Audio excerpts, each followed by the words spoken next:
بسم الله الرحمن الرحيم. يقول تعالى: وما تنفقوا من خير يوفى إليكم. صدق الله العظيم. اليوم الخميس الموافق 26 من شهر سبتمبر لعام 2024.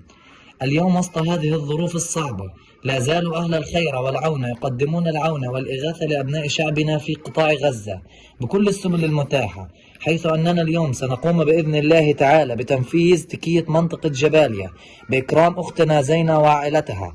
رفع الله قدرهم ونولهم الله ربي سعادة الدارين، اللهم آمين. ولا ننسى جهود الدكتور الفاضل محي الدين كلاب حفظه الله ورعاه. بارك الله فيكم جميعا على هذا العطاء والسخاء، وجزاكم الله عنا خير الجزاء.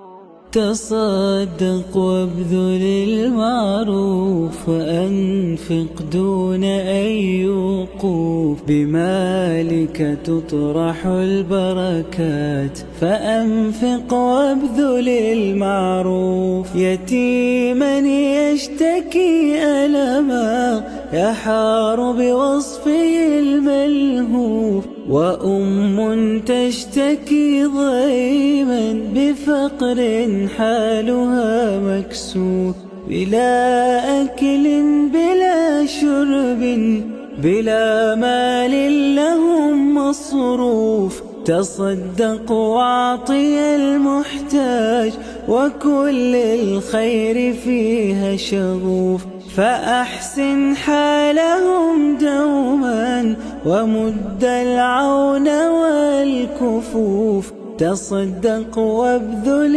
المعروف وشد العزم والصفوف.